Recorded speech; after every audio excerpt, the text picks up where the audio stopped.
Good afternoon, everyone. I'm really excited to be moderating this panel so that we can all learn about the amazing work that's going on in communities all over the world, helping spread the word about Django and get people involved.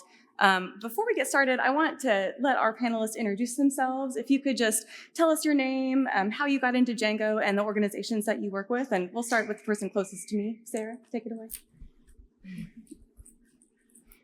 So, hello, my name's Sarah Boyce. I'm a Django fellow. I first got into Django, I transitioned while I was in my first job into tech.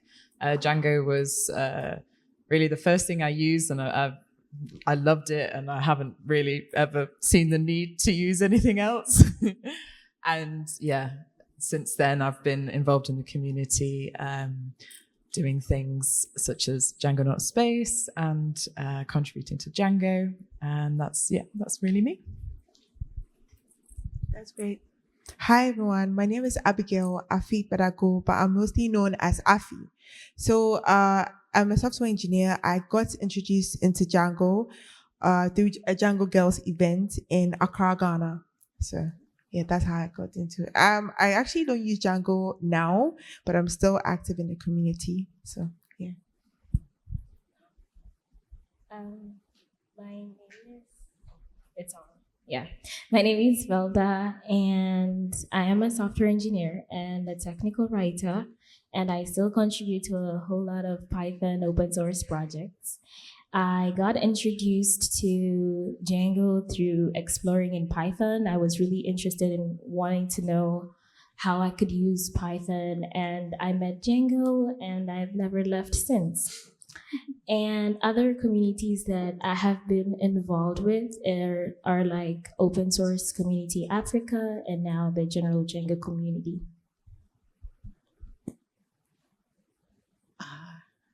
My name is Kenya Phelps. I got into Django. My job uses a Django. I work for Cactus, we're a Django shop. And I was in the first session of Djangonauts as a Djangonaut. And thank you. And also the second session as a captain. Hope to be hope to be a navigator one day. And I organized a Django Girl event this year, and I'm praying to bring Django Girls and DjangoCon to Chicago. I'm a proud Chicagoan. Just a shameless plug there. All right. So thank you. Hi, so I'm Carlton. I got into Django, I can't even remember why or when, but a while back. I'm on stage, I guess, because when I was fellowing, I was responsible for coordinating our Google Summer of Code aspects. I've also coached for Django Girls, and I'm a member of the Django Girls Advisory Board, as well as in the last Djangonauts, I was a navigator for that program. We've mentioned a few organizations here today. We've mentioned Django Girls, we've mentioned Djangonaut Space. I know several of you also work with Black Python devs. Some of those are newer organizations. So just for the benefit of those of us that might not be as familiar, can someone just kind of let me know what your organizations do? What is your mission? I could take a stab at Djangonaut. So it was my first introduction to open source. Django and company could be a little intimidating for newer developers, and you want to contribute to the community, and you don't know where to begin. I'm going to tell you where to begin, Djangonauts, because that community, like, they had me feeling like I could go into the Cactus office and tell Colin and Tobias that, look, I'm your new CTO, okay? I mean, not accurate, but that's how I felt, because there was so much, just so many people out there to help you with your code, asking what the community just really brings you in. And you don't think that if you're getting mentored, you can also mentor. Like, that was one of my limit. I thought, okay, I'm actively getting mentored. How can I mentor somebody? And everybody brings their own set of beautiful things about themselves. And I did find some way to help others in Djangonaut. So that's high level, but it's way more than that. But that was just my experience. So I'll pass it over to Belda if she has something to say. Well, yeah, I have been involved with both Djangonaut Space and Black Python Devs. So Black Python Devs is more of extending the Python community to people who identify as Black or colored. And what we're focusing on is generally on every Black person or any person who identifies as Black who also writes Python. So whether it's for the web or whether it's data science or whether it's also in terms of documentation and design as well. I have the benefit of being in both groups and just plugging those open source programs. They also take donations, so please visit the pages. So if your finances allow, get your wallets ready. Yeah. I've really enjoyed hearing all of you tell your personal stories and how your story of how you got into Django began with some of the communities that you're now involved in. Can you tell us about some of the impact that these organizations have had on the communities where you live and where you, or I say live geographically, but also live in that online space, you know? The impact that those organizations have had in your world. Oh, that's a tricky one. Well, I can tell. Django Girls is nearly 100,000 people have gone through the Django Girls workshop, right? And I look around the audience here, and it's not just a wall of men; it's diverse. And Django Girls is a big contributor to that. It's done a massive thing. Yeah, just to add to that, aside from it being diverse, it's given a lot of people from where I'm from the opportunity to really understand and be part of the ecosystem and also get jobs because you need to have the skill. And most people get jobs and they always reference Django Girls events as like a starting point, as a way to get into Django. So, yeah. Even for me. So, yes, for me, I forgot that.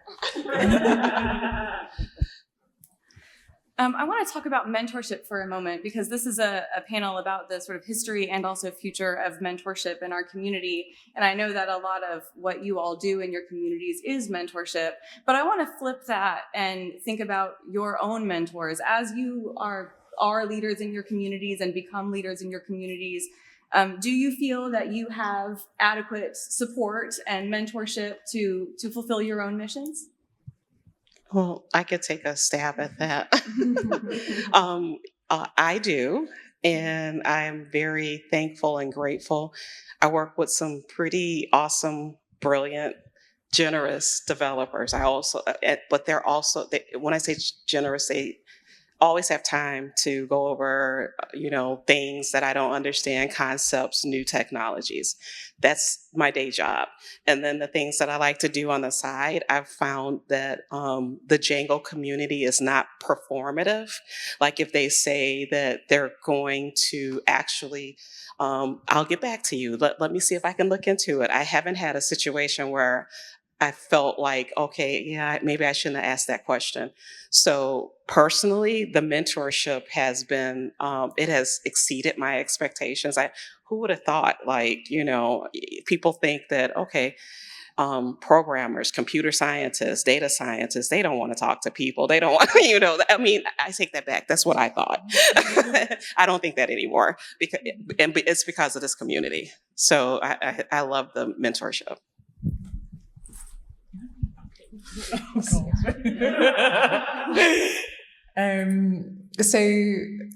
I think mentor is like quite a particular word. There are not many people who have specifically gone, "Oh, I am your mentor," and all this kind of stuff.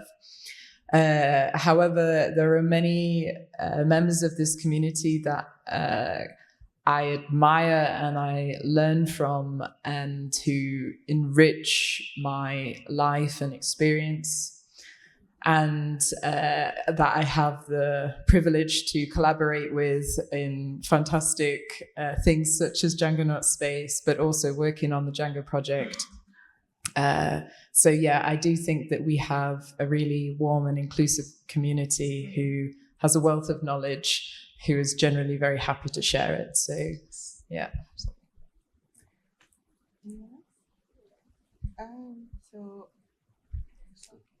So on my end, I would just say that it may not be with the label mentorship, but there are a lot of people who are always there to guide me, especially when I need help, not just technically, but non-technically. So with both community and then with code, there are always people to provide guidance with errors and also with community things. So it's there, half and half.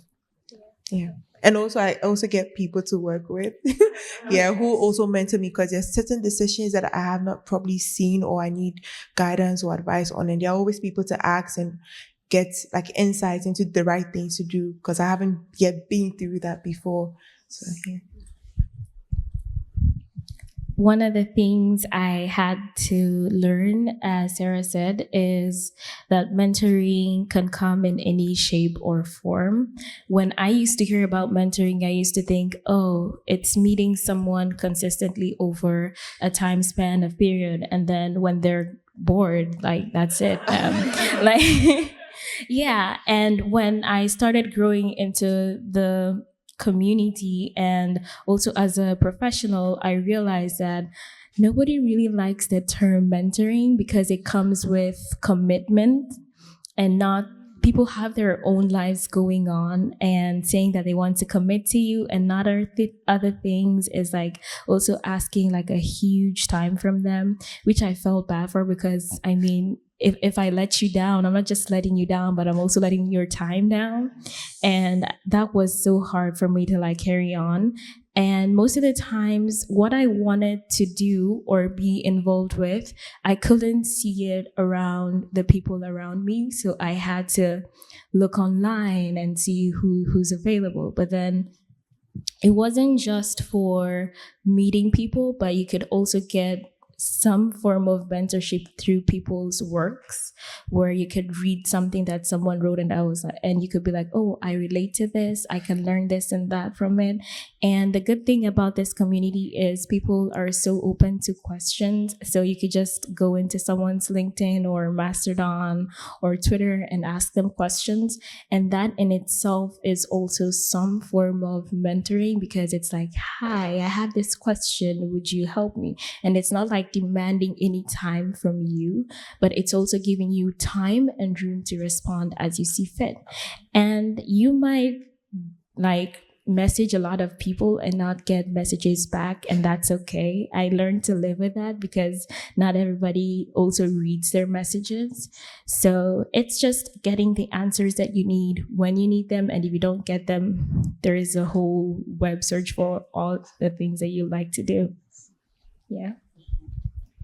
We've kept the discussion pretty positive up to this point, but Belda, I was happy to hear you bring up some challenges, because that leads into my next question about challenges. I know that some of the organizations that you work with are relatively new, and I know that getting a new organization off the ground, letting people know about it, recruiting people to help you, doing all of that work, that comes with challenges. And I would like y'all to talk about that.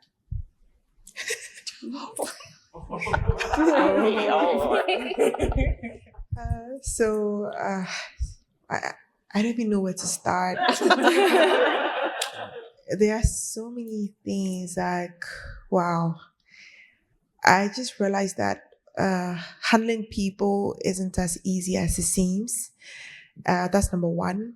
Number two, I said this at the Black Python Dev Summit, the leadership summit, that sometimes based on how we are and how we want things to be, we plan. For some of us who plan to the little, like, tiniest detail, we want things to fall into place, like in a synchronized order. But life doesn't play out that way. So you have to be, you have to have people who always give you the reality check that, hey, Afi, this thing you're planning, just know that lower your expectations, because things could go wrong. So with regards to the planning, things could go wrong, getting people together. Also, you want to look at statistics, because when you put out something, or when you are like starting a new group, right, like an open source groups, and you need like outcome or progress, sometimes the numbers may not be that good. Maybe your expectations may not be met. So there are various problems that I have encountered so far. This like a generalized, because I could go on, and yeah, I'll just leave it like this. One issue that we've had consistently in the Django org for Google Summer Code over the years is getting the number of mentors to match the demand for mentees. And all I can do is advertise that now, is that if you're sat there thinking, oh, you know, I could help out, I could coach someone, I could give some time to do, because there are more people looking for help and needing help, and more opportunities to do that than we have space, than we have people looking to do that, if that makes sense. So that's my number one sort of pain point over the years, is filling those slots. And I can reiterate that for Djangonaut Space. I think Afi's also had similar experiences with this with her open source program. It's the number of applicants versus spaces is quite overwhelming. And, you know, we always want to support as many people as possible. Of course, we want to onboard as many community members as possible. It shows that there are so many individuals that we could reach and that we could add value to. But yeah, lack of capacity of volunteers in order to give that support and to give a good quality of support is a challenge for sure. Just to add, mostly you want some form of balance, like with gender, and aside from that, you also want some progress. So we just don't run these programs just to go through and you have people coming out making about 5-10 PRs and yay, like we have open source contributions. You want something that is sustainable. So the sustainability part after the programs is also something that has like certain issues with, but I think after time and experience it gets better, I hope. No, please go ahead. Please go ahead. There's one more theme of discussion that I think we should bring up, which is also like succession planning around the volunteers who help run these communities, to make sure that we get new community organizers. I'm really proud of Djangonaut Space, because we've had Djangonauts kind of reinvest in the community and volunteer again as captains and also as session organizers. So it's really giving us the opportunity that we might be able to step back and do more of the boring things. But yeah, it's certainly a thing that's a challenge to make sure that the program will stay sustainable over the years. That's a really excellent point about succession planning and about how you balance that desire for growth, given that the need for these programs is so strong, against the difficulty in recruiting the resources in terms of people and other kinds of resources that you need. Let's talk about that. Let's talk about resources. We've talked about human resources, but what are the other, what do you need? What do you need from us? Well, Velda mentioned money. We could mention that again, yeah. We can mention that again. So what happens if you donate to Djangonaut Space? There are a small amount of operating costs, but we also use this for opportunity grants for our community, in order to allow them to go to certain events if they want to have that experience. We want to reward the people who are reinvesting in the community to, you know, get to meet the community at places like this. We also want to have that opportunity grant support for, you know, if you're being put out of pocket because you need to have a new laptop or something like this that would be a barrier to you contributing. That's something that we'd love to be able to support. There's a lot of things that we could do with financial resources, but yeah. Just to add on that point, so for instance, if you have an open source contribution program like Djangonaut Space, right? I know 99 or 95% of open source opportunities that I know of are often unpaid, right? And some of them, for instance, the PPD one, it goes for about 2 months. It's not as if we are asking or demanding like a continuous flow of income, but some stipends would be nice for people to have, probably like weekly or bi-weekly or something, not even a huge amount, just to keep things going. Because I mean, we all need motivations, right? Aside passion. So that would be something that would be, yeah. Carlton, did you have something to? Yeah, just one more, unless you want to follow directly on that. No, so one more point on this is what we've struggled to get the message out since the Twitter apocalypse. Like social media just isn't what it was 2 or 3 years ago. So one thing you can all do, which doesn't involve any money, is on all your socials, make sure you're following Django Girls, following Black Python Devs, following Djangonauts, and boost us, because we don't reach anything like the number of people we were reaching only a couple of years ago. And so that has a massive detrimental effect. So please do follow, please do boost. Costs you nothing, makes a massive difference. I think I'd like to add to what Carlton said previously about people, and not just about people, but also in resources such as like if you're an open source maintainer, you can source for other people to also join your particular open source project by having good details on your issues. So some people are afraid to get into open source because some of the issues are vague and they don't like the back and forth with the maintainer because they'll be like, oh, what are you coming to do in my project and all that. But yeah, it's if you have a clear definition of issues that you would like people to do and also have a good contributing guide, that is easy to even approach like the Black Python devs and Djangonaut Space and be like, hey, I'm struggling to maintain this project. I want to come in as a navigator or the project person and just like could you find people to contribute to this project?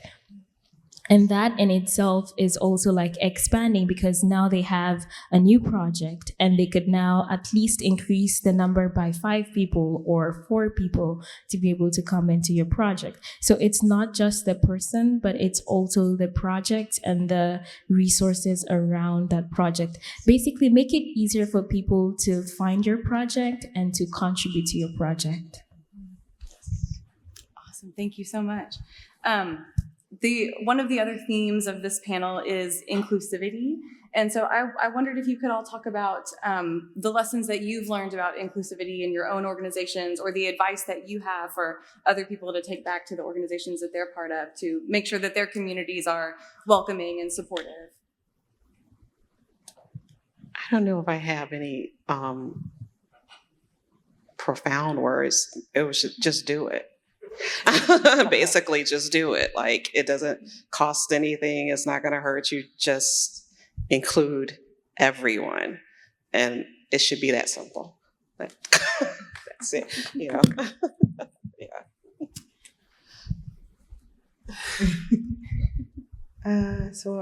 As Kenya said, just do it, but seeing different people from different backgrounds with different minds, we are all unique and different in our own ways, right? I think having that diversity is what brings the spice to everything, because you just can't stick with what you're used to. If you realize that the community or the group you have is not diverse or inclusive enough, probably you were not sure of how the outcome would be, but you could definitely try it out and see how it plays out. I mean, it doesn't hurt to try, so I think, yeah, just do it. Oh, sorry.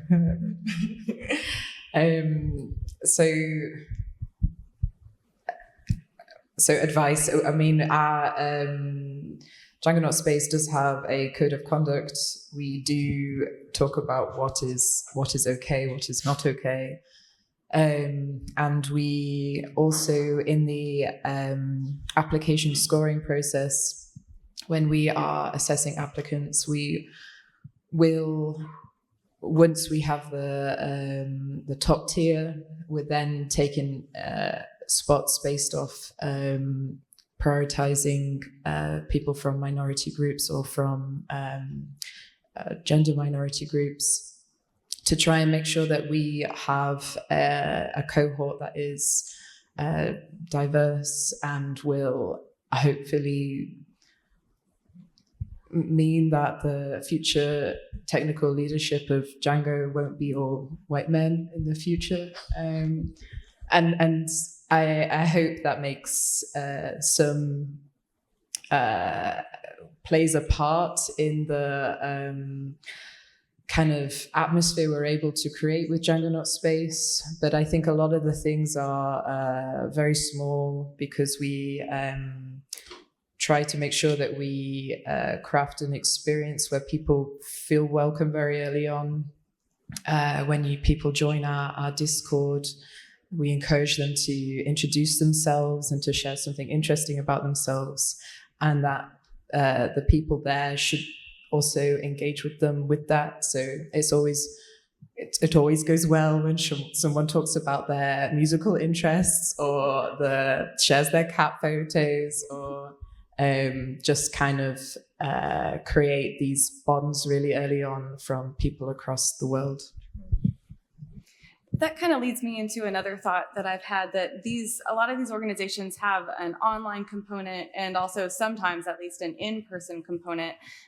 What has been all of your experience in kind of balancing those? Those are very different kinds of spaces. People read tone very differently online. You know, we all enjoy coming together in spaces like this, but we can't do that all of the time. So how do you maintain the kind of energy that we feel at this kind of conference when you go back to those mostly online spaces?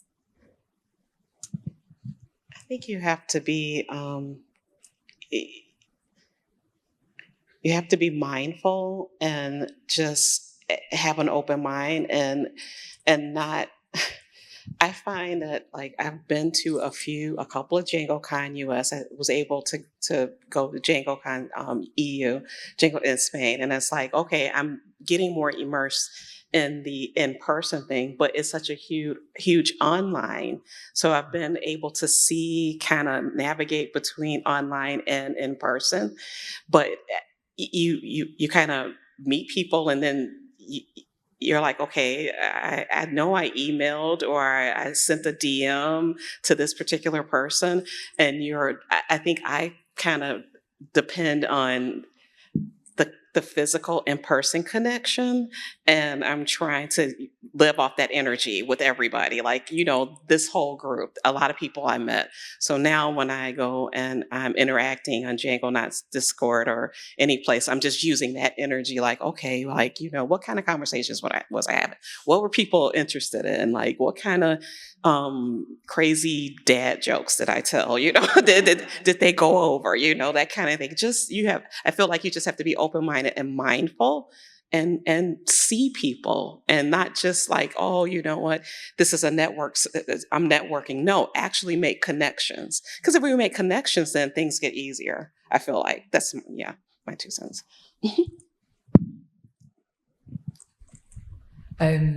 So although in the Djangonaut Space program, it's not in person. We're not flying people together for an 8-week period, even though that sounds amazing. But we do have synchronous catch-ups where we encourage people to have like video chats, so that people hopefully gain that kind of human connection with their team. I think a lot of what we're trying to do is just kind of humanize the people that are behind, the people who are contributing to open source programs, because it's not always, not everyone will be sharing a photo of themselves, and it's important that you know that this is a community and you can share. I think we encourage people to share quite honestly about how they're feeling about it all, whether they're overwhelmed, and whether they're taking on too much, whether they have too high expectations as to what they wanted to achieve, and having those honest conversations about, oh yeah, I felt that way too, and just engaging on that level, I think adds that level of humanity that we want to bring to the program. Yeah, so for some of the groups that I'm in, after COVID, things switched from online to hybrid. So what we do sometimes is we realize that a lot of people may not be very active online. As you said, I like turning off my video sometimes. I even on programs, I will mostly have my video turned off. It's not intentional, but maybe I'm just shy. So yeah, meeting people in person and online is a different vibe. So we like to have things hybrid. So we could have, let's say, the Friday or the first or the pre-event online, and then the final event in person. So you get to see the different vibes, because sometimes the screen is like a block to how the person really is. And when you get to meet them in person, it's a different vibe. So yeah, doing hybrid has sort of helped my community. You kind of mentioned the feeling of overwhelm, Sarah, and I want to extend that to sort of the community organizer experience and talk a little bit about balance and burnout. With the difficulty in recruiting and with the kind of roadblocks that you have with your organizations, coupled with the high need, how do you take care of yourself while also taking care of your community? House music. Just immerse myself in music. Simple. Take as much breaks as you need, because I used to take breaks and feel guilty about it, because I'm like, oh, I'm disappointing this group, or I'm not doing enough for this group and all that. And it's in my break time, so I'm not really taking a break if I'm worried about it. So take as much breaks as you need. I promise nothing will collapse, well, unless it's a life and death situation. And yeah, and most people understand that these things happen. So before you get to burnout, just rapidly ensure that you have breaks in between to actually clock out without the guilt. Yeah, what Velda said, it's the guilt, right? We have bad expectations. I'm a maintainer, or I'm a community organizer. I have to turn up. No. You have to look after yourself first. Sorry.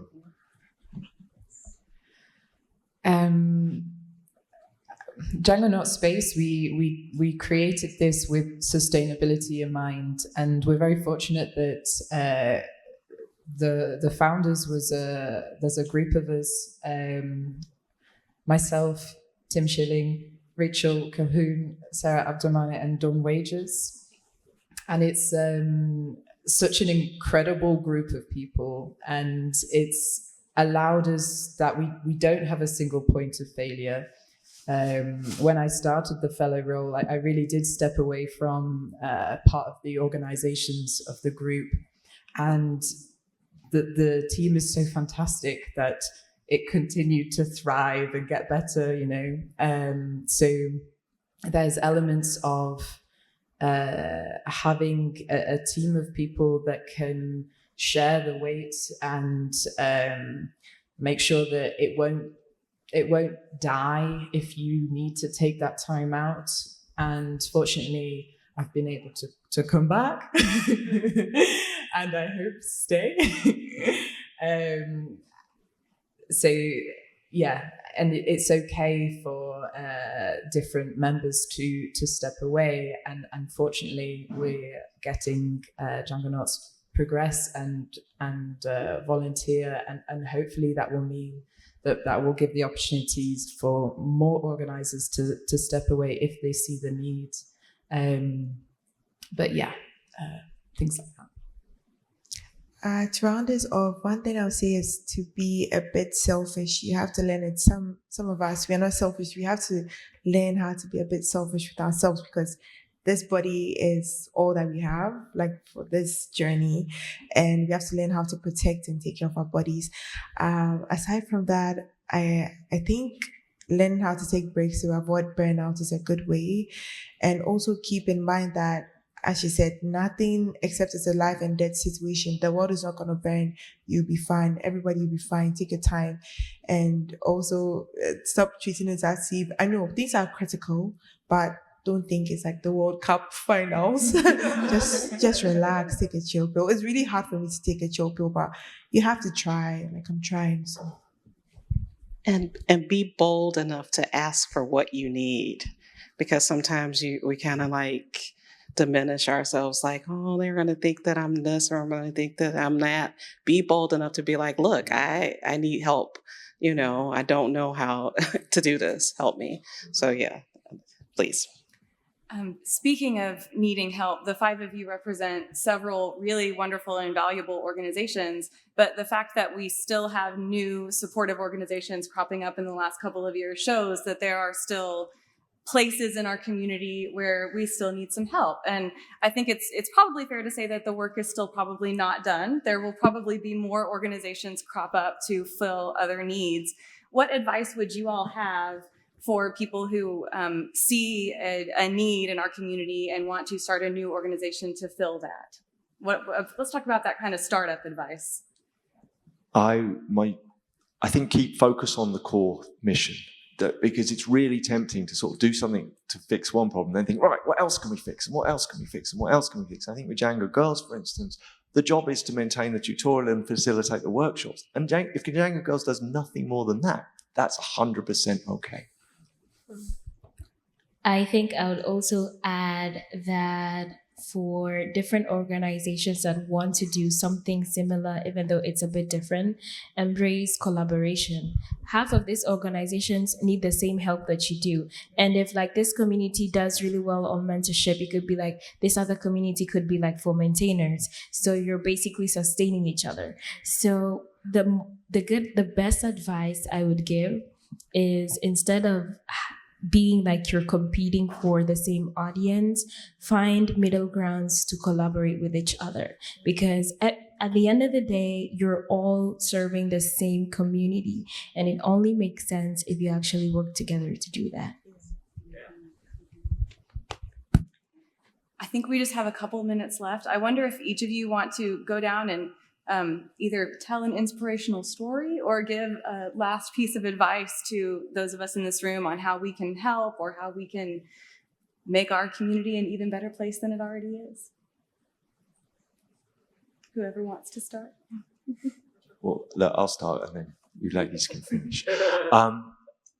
I'm really excited by Djangonauts, Black Python devs, and the thing I'm excited about is the thought that we're building people up to take on those leadership positions later on. And I think that's the thing we've not done historically. And I think if we can focus on that, we will make a difference and it will be a positive change. So I'm really excited by where we're at right now.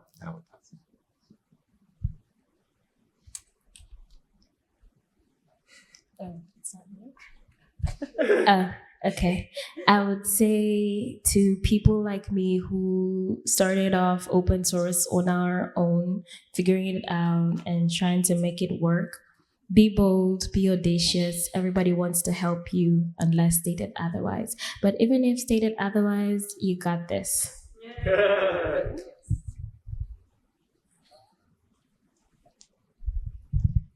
For me, is to have a growth mindset, because you will not go very far with a fixed mindset.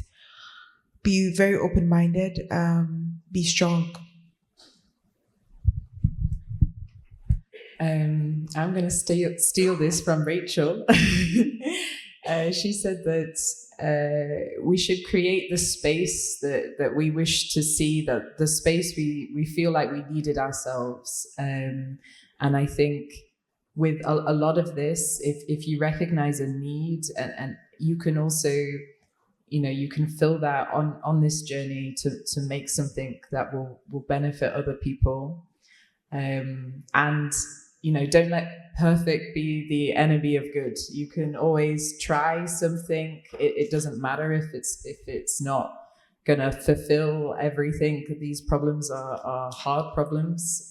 So yeah, just give it a try. Okay, now I've gathered myself now. Go. All of this, like when you're consuming all of the resources and the love and the good energy, just remember to pay it forward. Yes. That's what, just remember that other people can, benefit from what you're receiving.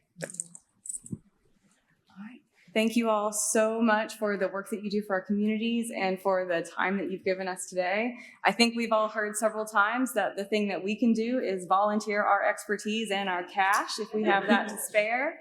But please join me in thanking our wonderful panelists.